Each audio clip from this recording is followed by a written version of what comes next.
building to a specific resolution. I think there's a cat trying to get in. I apologize for that. Oh my god, Misty! Misty! Misty!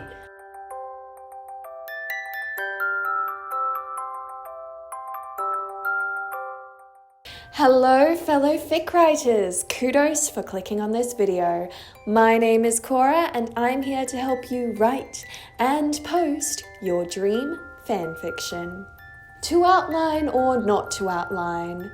If to outline, how to outline?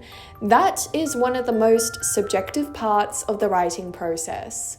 Some like it simple, some like it detailed, and some prefer no plan at all.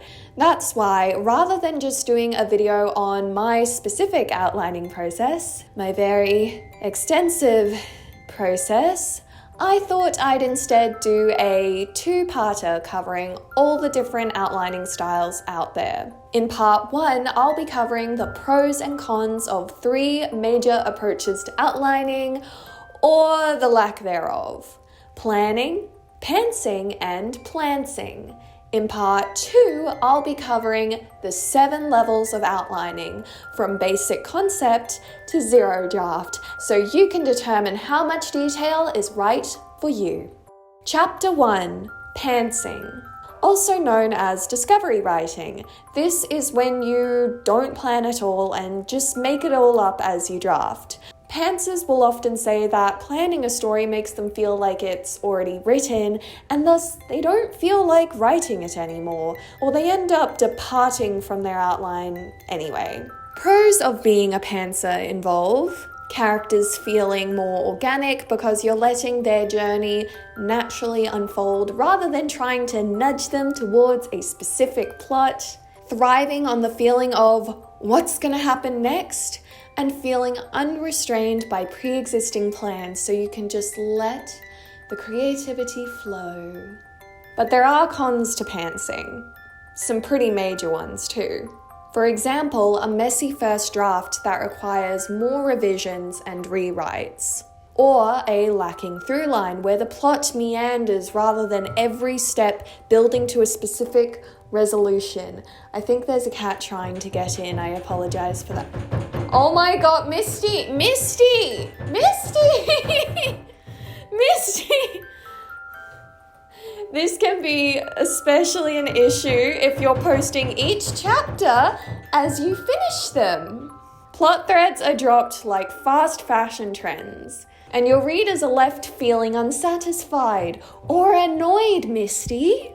You might have lots of info dumps since you're most likely to figure out your world building in the draft. And if you aren't thinking ahead, it's easier to write yourself into corners and then have to backtrack by thousands of words.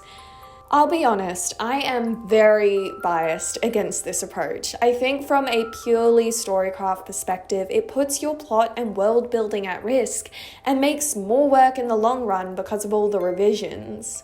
To me, the only reason to pants your fic is if it is truly the only way writing can be fun for you, or the story will get done, or you really truly believe that this is how your best work comes forth.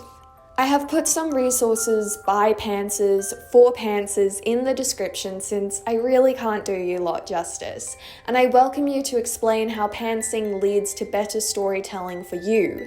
Maybe the best version of your story really is found in the revisions rather than preemptively correcting the issues in an outline. Chapter 2, Planning. This is when you nail down your plot before you draft, which is the camp I have fallen into. And I have fallen very, very deep.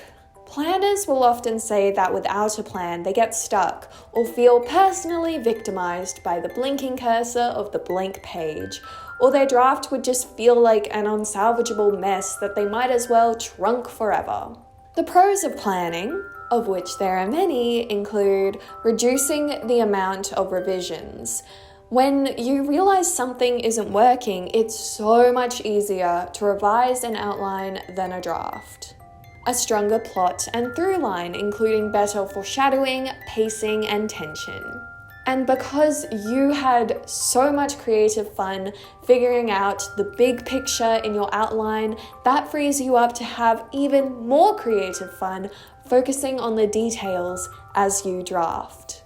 You can also post your chapters before you finish the whole fic without worrying so much about dropping plot threads or losing your through line, because you already know what's going to happen in future updates. But of course, I must begrudgingly admit the faults of outlining as well. Characters may evolve away from the plot you designed, so trying to make them full wit feels contrived. Outlines can feel constraining. You went to all this effort to figure out your plot, so when a new direction tempts you, all that previous effort feels like it was for nothing. And of course, outlines mean that you don't get to start writing your story straight away. Sure, outlines might be fun for some of us, but they don't feel as complete as a first draft or even a first chapter does. Now, all of the above cons don't really bother me that much, and that's because I've learned how to work around or minimize them, so the advantages of outlining really do shine through. Are you a fellow planner? How in depth do you go with your outlines? Chapter by chapter, scene by scene, beat by beat? Let me know in the comments below. Chapter 3, Planting. This is when the writer has some things planned out, but not all of it. They might have a jumbled mishmash of notes, or a sentence for each major plot point, or maybe they only have the ending sketched out. Planters are the kind of writers who love the flexibility of discovery writing, but also need some direction. I'm not going to list the pros and cons of planting because then I'd be repeating myself from the first 2 chapters in this vid. The pros of both pantsing and planning can be applied here, but to a lesser degree. Same goes with the cons. Yes, a planter is more likely to have a focused through line than a pantser would, but there's still room for it to run off. Yes, a pantser may not have to do as many revisions as a true pantser, but it's still more than what the typical planner has to do. Basically, you get the best of both worlds, but not the very best. You get the worst of both worlds, but not the very worst. I hope that makes sense. Are you a plantser? What does that look like to you? I'd love to know, so please comment. Epilogue. How do you know what's right for you? Figuring out your writing process, whether it be a 60-page outline or no outline at all, really does take a lot of trial and error. But here are some early signs that you may benefit from one process over the other. As soon as you get an idea, if you immediately open a document and smash out a chapter or 2, only to run fresh out of inspiration or write yourself into a corner, that's a good sign you might need to try outlining, at least to build up a well of ideas to draw from. If you've outlined your story, started writing it, and find yourself bored with the plot you used to be so excited for, that could be a sign that you need a less detailed outline or perhaps no outline at all. I will never understand you. But what if you're leaning more towards planning or pantsing, but you fear the drawbacks of each particular approach? The thing is, when you understand the faults in your own creative process, you can actually minimize them. If you're a pantser worrying about your plot being a mess of unrelated events, then as you draft, you can ask yourself, how can this next plot point build off the previous one? If you're a planner who worries about your characters wandering away from the plot you laid out for them, you can think, how can I motivate my characters to pursue this particular goal? And here's the other big tip. When it comes to planning, there are no rules. You could plan without a set order of events. Just have a list of plot points that you want to happen at some point, and then let the draft determine the order. You could discovery write your draft and then create an outline to guide your revisions. The process is yours to design. And you know, even though I think an outline can lead to better storytelling, your process shouldn't really be about that. It should be about finishing your draft. Focus on completion first and quality second.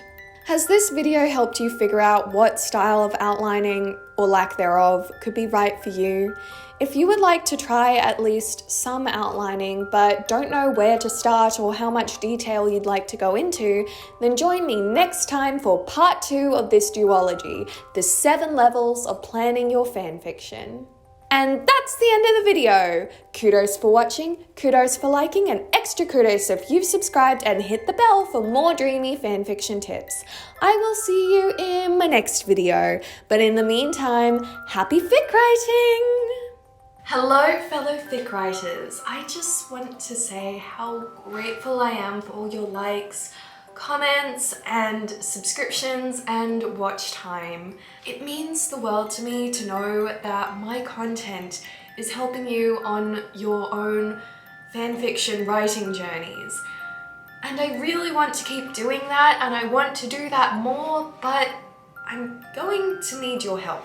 These videos take a lot of time and effort to write, film, edit, and promote, which is especially a lot to do when dealing with chronic pain like I do. And it's a lot to do for free. I'm also still over 1,000 watch hours away from qualifying for YouTube monetization, and that's why I think it's time to start a Patreon. But if I'm gonna do this, I'm gonna do it right, with your input. I've created a Patreon interest survey, which I have linked in the description of this video so that you can have your say on how much you're willing to pay and what perks and rewards you'll get out of it. Misty, not now, I'm filming. I'm considering early access to content, sharing my script drafts, virtual write-ins, beta reading, writing your summary for your fanfiction, and anything else you would like me to consider. And best of all, when we gather enough Patreons, I'll be able to hire a video editor, which means I will have more time to write and film more video content for you. So if that's the future you want, filling out this 5-minute survey is the first step. Let's make it happen. And thank you for hearing me out.